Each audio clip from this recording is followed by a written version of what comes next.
ಹಾಸನದಲ್ಲಿ ಅಶ್ಲೀಲ video viral ಕೇಸ್ಗೆ ಹೊಸ ಟ್ವಿಸ್ಟ್ ಸಿಗ್ತಾ ಇದೆ. ಮೊದಲು ವಾಟ್ಸ್ಆಪ್ ಮೂಲಕ ವಿಡಿಯೋ ಹರಿಬಿಟ್ಟಿದ್ದು ಯಾರು ಅನ್ನೋ ಪ್ರಶ್ನೆಗೆ ಒಂದು ಹಂತದ ಉತ್ತರ ಸಿಗ್ತಾ ಇದೆ. ನ್ಯೂಸ್ ಫಸ್ಟ್ಗೆ ಈ ವಿಚಾರಕ್ಕೆ ಸಂಬಂಧಿಸಿದಂತೆ ಡೀಟೇಲ್ ಲಭ್ಯ ಆಗ್ತಾ ಇದೆ. ನಿನ್ನೆ ದೇವರಾಜೇಗೌಡ ಮಾಡಿರುವಂತಹ ಆರೋಪಕ್ಕೆ ಸಂಬಂಧಿಸಿದಂತೆ ಒಂದಿಷ್ಟು ಸಾಕ್ಷ್ಯಗಳು ಕೂಡ ಲಭ್ಯವಾಗ್ತಾ ಇದೆ.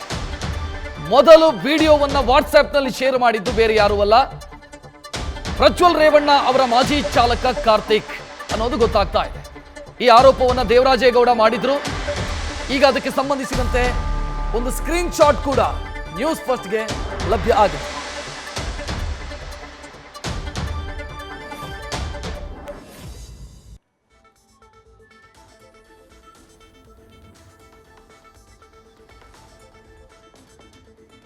ನೋಡ್ತಾ ಇದ್ದೀರಿ, ಒಂದಿಷ್ಟು ವಾಟ್ಸ್ಆಪ್ ಸ್ಕ್ರೀನ್ ಶಾಟ್ಗಳು ಲಭ್ಯ ಆಗಿದೆ. ನ್ಯೂಸ್ ಫಸ್ಟ್ಗೆ ಎಕ್ಸ್ಕ್ಲೂಸಿವ್ ಆಗಿ ಲಭ್ಯವಾಗಿರುವಂಥ ಫೋಟೋಗಳಿವು.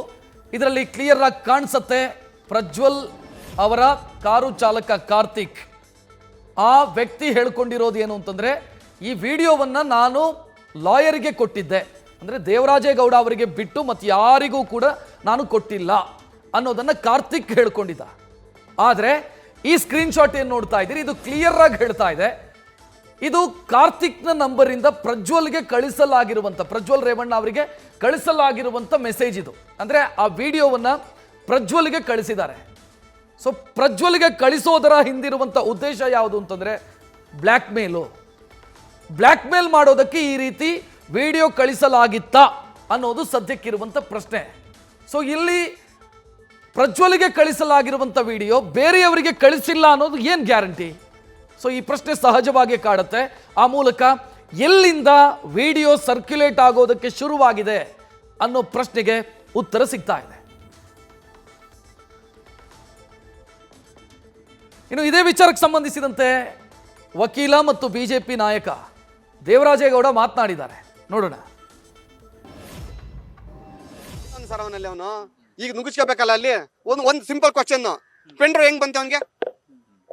ಎಲ್ಲಿಂದ ಬಂತು ಪೆನ್ ಡ್ರೈವ್ ಅವನಿಗೆ? ಅದು ಅವನು ಪ್ರಜ್ವಲ್ ರೇವಣ್ಣ ಖಾಸಗಿ ವಿಡಿಯೋ, ಅದು ಹೆಣ್ಮಕ್ಳು ಭವಿಷ್ಯ ಐತಿ ಅದರಲ್ಲಿ. ಆ ಪೆನ್ ಡ್ರೈವ್ ಕಾರ್ತಿಕ್ ಯಾಕೆ ತಗೊಂಡ? ಸತ್ಯವಂತನಾಗಿದ್ದನು ಅವನ. ಆಮೇಲೆ ಈತನೇ ಪ್ರಜ್ವಲ್ ರೇವಣ್ಣಗೆ ಮೆಸೇಜ್ ಕಳಿಸ್ತಾನೆ, ವಾಟ್ಸಪ್ ಕಳಿಸ್ತಾನೆ ವಿಡಿಯೋನ. ನನ್ನ ಹತ್ರ ಈ ವಿಡಿಯೋ ಇದೆ, ಎಚ್ಚರಿಕೆಯಲ್ಲಿ ಇರುವಂತ ಇದೊಂದು ಹೇಳ್ತಾ ಇದೀನಿ ಕೇಳಿ. ಇವತ್ತು ಬ್ಲಾಕ್ ಮೇಲ್ ಮಾಡ್ತಾನೆ ಅಲ್ಲಿ. ಆಗ ಪ್ರಜ್ವಲ್ ರೇವಣ್ಣ ಕೋರ್ಟಿಗೆ ಬಂದು ಸ್ಟೇ ತಗೋತಾನೆ, ಇಂಜೆಕ್ಷನ್ ಆರ್ಡರ್ ತಗೋತಾನೆ. ಹೇಳಿ ಅವ್ನು ಹೇಳಿಲ್ಲ ಅಂತೇಳಿ ಅವನು ಹೇಳ್ತಾನೆ ಸರ್ ಅವನಲ್ಲಿ. ಅವನು ಈಗ ನುಗ್ಗಿಸ್ಕೋಬೇಕಲ್ಲ, ಅಲ್ಲಿ ಒಂದು ಸಿಂಪಲ್ ಕ್ವಶನ್, ಪೆನ್ ಡ್ರೈವ್ ಹೆಂಗ್ ಬಂತು ಅವನಿಗೆ? ಎಲ್ಲಿಂದ ಬಂತು ಪೆನ್ ಡ್ರೈವ್ ಅವನಿಗೆ? ಅದು ಅವನು ಪ್ರಜ್ವಲ್ ರೇವಣ್ಣ ಖಾಸಗಿ ವಿಡಿಯೋ, ಅದು ಹೆಣ್ಮಕ್ಳು ಭವಿಷ್ಯ ಐತಿ ಅದರಲ್ಲಿ. ಈ ಬಗ್ಗೆ ಹೆಚ್ಚಿನ ಡೀಟೇಲ್ ನೀಡೋದಕ್ಕೆ ನಮ್ಮ ಪ್ರತಿನಿಧಿ ವಿಷ್ಣು ಪ್ರಸಾದ್ ನೇರ ಸಂಪರ್ಕದಲ್ಲಿ. ವಿಷ್ಣು ಪ್ರಸಾದ್, ವಿಡಿಯೋ ಯಾರ್ದು ಅನ್ನುವಂಥ ಪ್ರಶ್ನೆಗೂ ಕೂಡ ಉತ್ತರ ಸಿಕ್ಕಿದೆ. ವಿಡಿಯೋ ಸಂಗ್ರಹಿಸಿದ್ಯಾರು ಅನ್ನುವಂಥ ಪ್ರಶ್ನೆಗೂ ಉತ್ತರ ಸಿಕ್ಕಿದೆ.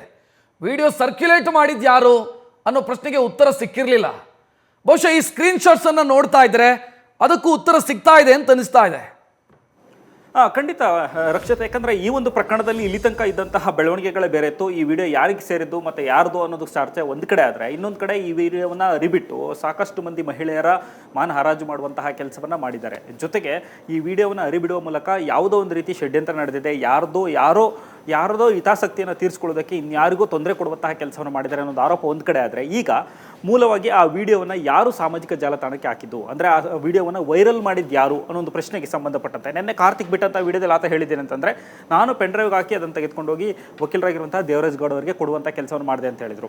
ಆದರೆ ಆ ವಿಡಿಯೋನ ದೇವರಾಜೇಗೌಡರು ವೈರಲ್ ಮಾಡಿದ್ರ ಅನ್ನೊಂದು ಅನುಮಾನ ಒಂದು ಕಡೆ ಆದರೆ, ಇನ್ನೊಂದು ಕಡೆ ಬೇರೆಯವರು ಯಾರಿಗೆ ಕೊಟ್ಟಿದ್ದಾರೆ ಅನ್ನೋ ಪ್ರಶ್ನೆ ಇತ್ತು. ಆದರೆ ಈಗ ಸಿಗ್ತಿರುವಂಥ ಸುಳಿವೇನಂತಂದರೆ, ಸ್ವತಃ ಕಾರ್ತಿಕ್ ನಂಬರು, ಆ ನಂಬರ್ ಕೂಡ ನಾವು ಗಮನಿಸ್ತಾ ಹೋಗ್ಬೋದು, 9611675688. ಈ ಮೊಬೈಲ್ ನಂಬರ್ನಿಂದಲೇ ನೇರವಾಗಿ ಆತ ಅದನ್ನು ವಾಟ್ಸಪ್ ಮೂಲಕ ಅಪ್ಲೋಡ್ ಮಾಡಿರುವಂಥದ್ದು, ಅಂದರೆ ವಾಟ್ಸಪ್ ಆ್ಯಪ್ಗೆ ಆತನೇ ವಿಡಿಯೋನ ಅಪ್ಲೋಡ್ ಮಾಡಿರುವಂಥದ್ದು ಕನ್ಫರ್ಮು.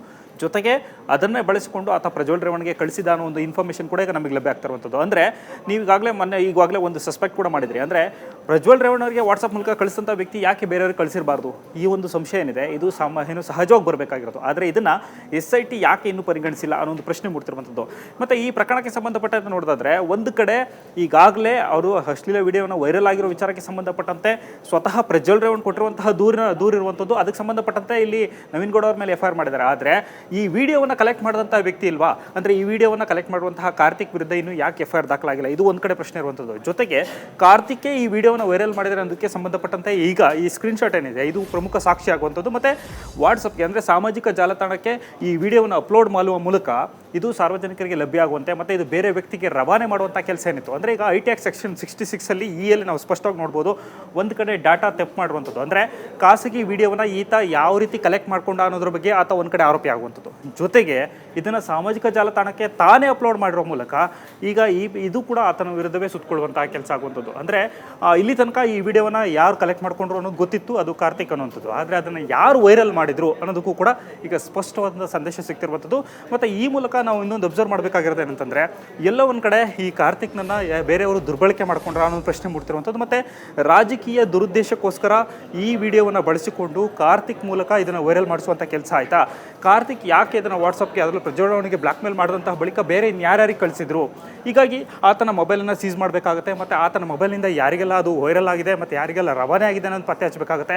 ಅದರ ಜೊತೆಗೆ ಆತ ಪೆನ್ಡ್ರೈವ್ಗೆ ಕಾಪಿ ಮಾಡಿದ್ರು ಕೂಡ ಯಾವ ಡಿವೈಸನ್ನು ಯೂಸ್ ಮಾಡಿದ್ದ, ಅಂದರೆ ಈಗ ಇವ್ರು ಹೇಳ್ತಿರುವಂಥದ್ದು ಪ್ರಜ್ವಲ್ ರೇವಣ್ಣವ್ರ ಮೊಬೈಲಿಂದ ಆತ ಕಾಪಿ ಮಾಡ್ಕೊಳ್ಳುವಂತಹ ಕೆಲಸ ಆಗಿದೆ ಅಂತೇಳಿ.